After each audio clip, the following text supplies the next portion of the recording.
said, I think that this is an important collaboration within our region, and this is a concerted effort to ensure the safety of our citizens here in Shreveport and in Bossier City and within the parish. So thank you all so much. I can't wait to see what you do next. Thank you, Councilwoman Taylor. Just like we're highlighting our partnerships, we also have partnerships with our Caddo Parish Commission. We do have Commissioner Ronald Cochran here. Would you like to speak, sir? Come on.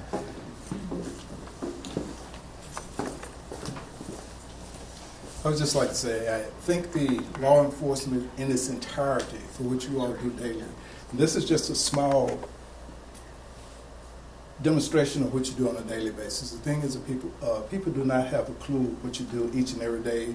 Some of the things that you have targeted, but most of all, what you do, and this will keep some young people alive, and I thank you very much for this. Thank you, Commissioner. So as you can see, there's a large amount of stuff here, and just to kind of sum it up, guys, that's not even a quarter of it. These guys did a tremendous job.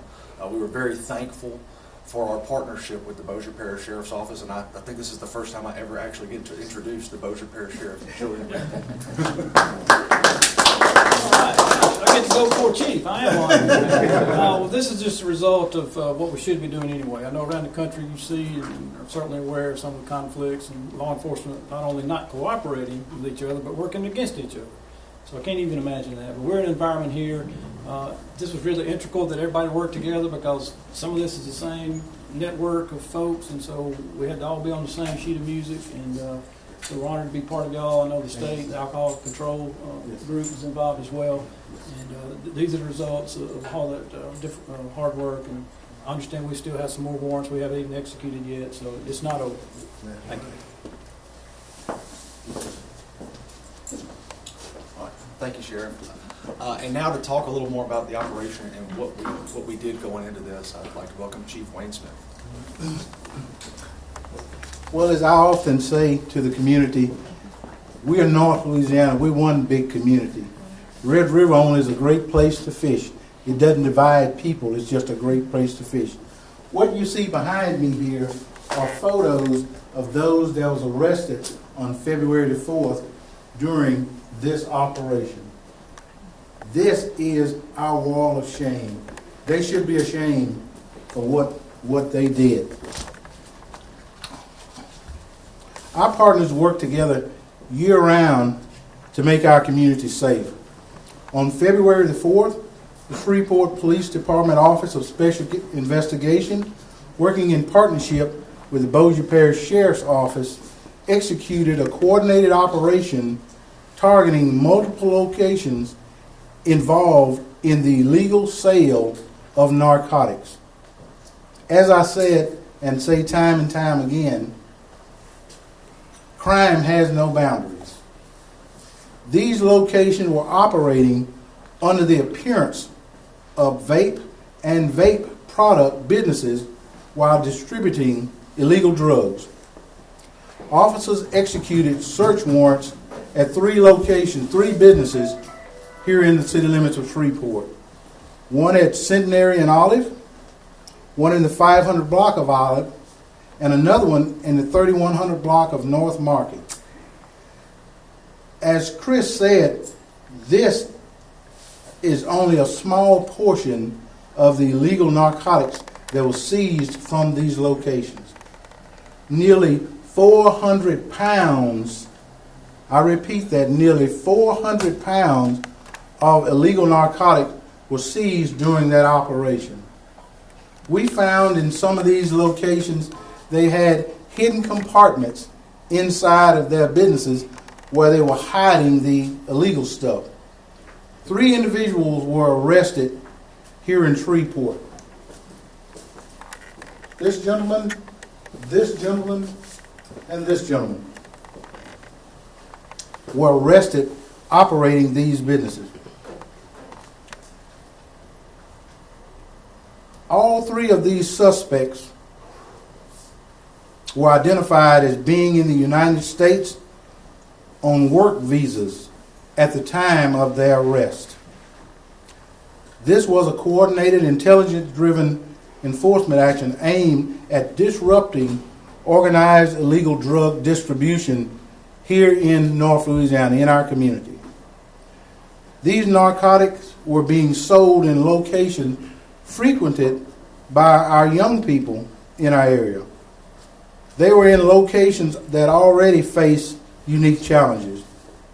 We're seeing clear evidence that vape and vape-related products are making their way into our schools, into our homes, into our workplace, exposing our youth to the dangers of addictive substances.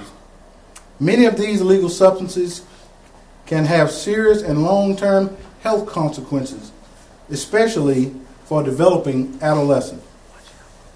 There is currently limited regulation surrounding vape and vape-type related retail sales in the environment. Currently, we are proposing legislation. The administration is to give law enforcement here in Caddo Parish a better hand at helping to regulate these businesses. The Shreveport Police Department will continue to aggressively investigate and hold both individuals and businesses accountable when they endanger our community. Protecting our children and those who are most vulnerable is top priority on our list. We'll continue to work with all our law enforcement partners to identify, investigate, and dismantle illegal drug operations. Community cooperation is very important in that endeavor, and reporting suspicious activity remain critical in helping us to keep our community safe. The final message that I would like to send out in the community as it relates to illegal substances and the distribution of it. If you don't have your pharmacy license, don't do it. If you do it, law enforcement partners will be looking for you. And we're ready to answer any questions that you may have. Chris? Chief, did this have any connection with your department and the Sheriff's Department to what has been taking place in Cenla and around the state? This operation identified, I won't say a ring, but they are related in the sense of moving the products. They are connected. There was, beside the arrest of these three at these locations, there are additional arrest warrants that are pending, and it's still an ongoing investigation. But I think it's probably safe to say that there are connections between the arrest on Bossier side, Bossier side, and Shreveport side. Can you give us the nationalities of those who are here on work visas? And I'm sure that they have detainers now after they've been prosecuted or processed to go on to immigration. It's possibly so. That moves on to another level of ATC, I believe.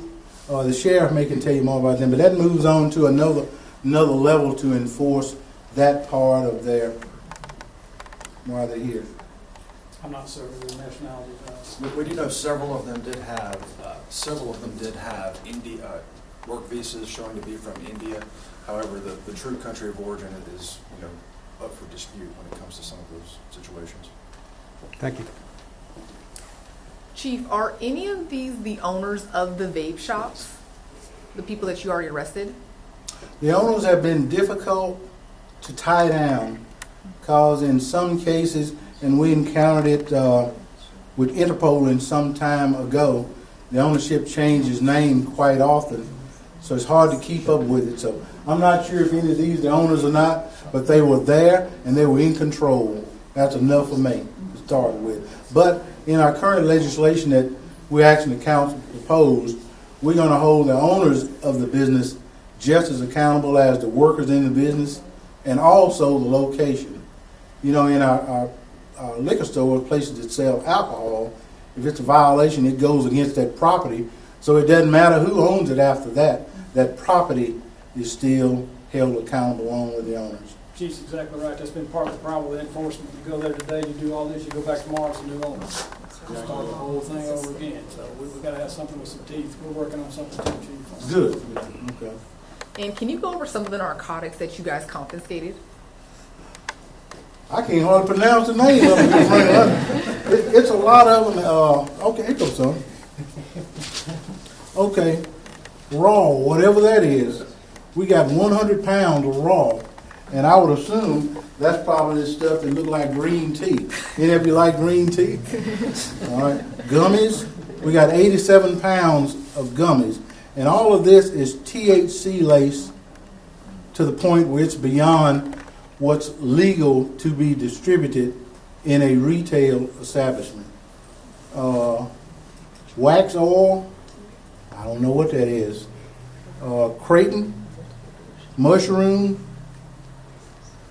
and also in that operation, we seized $30,000+ in cash that we can, without a doubt, prove that was as a result of the sale of illegal narcotics.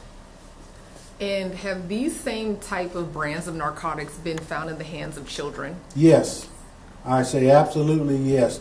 Every once in a while, I get a call, my office due, from a parent who has located something in their children's pocket or in their children's room, and we track it back to particular shops and stores. And you know, it is not just the places that are on the surface, vape shops. There are many, many across our community, small convenience stores that has moved in the direction of selling these products. Can you get the distributors who move this product, let's say, into a convenience store that sells gasoline and other edibles around the city, or is it hard to reach into that particular area to take a lot of this off the street? It's going to help us when we get the legislation change where law enforcement, period, we can go into an establishment that sells alcohol. We can go in at any time and say, give me your invoice where you purchased it, and check that with what's on the shelf to make sure that it is legitimately purchased and distributed. So we're hoping getting similar legislation for this kind of stuff will aid in that. Do you know if you're selling more of the synthetics now than you are of the bags of weed or the fentanyl or anything else? Are synthetics among the top 3 that you're recovering? I don't know. I'll have to consult with the people who deal with a lot more than I do. I really don't know. I really don't know the answer to that. I mean, one thing we deal with a lot, some of these businesses sell legal products, but you have to be 21 in order to buy it. So, of course, if it's completely illegal, it doesn't matter what age you are. But there are products that are legal, but you have to be 21 to do it. A lot of times that's a big problem, selling underage. Absolutely. And the products that were seized during this operation are products that are illegal to sell anywhere in the United States.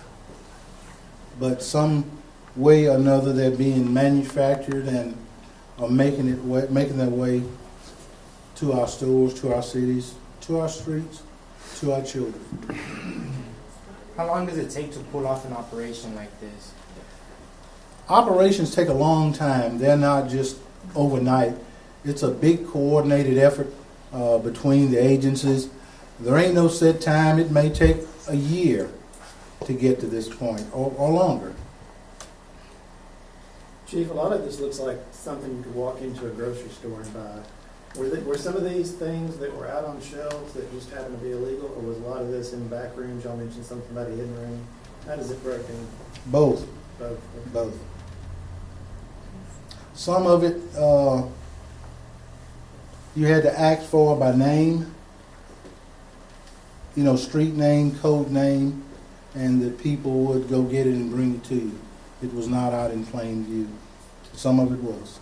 But if there were items that were on shelves, I'm guessing it doesn't matter whether the people working there knew it was not supposed to be sold or not. It's the same kind of punishment regardless of your knowledge of. Absolutely. If you're in an established business, you should know the product that you got and that you sell.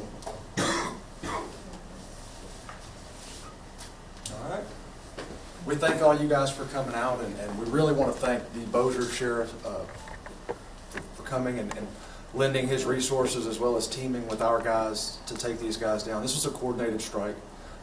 We actually had a member of our media staff with us when some of this went down. Ms. Gabrielle was there, so she got to kind of see the challenges that go into this. And as Chief indicated earlier, these products are being sold in areas where there are children.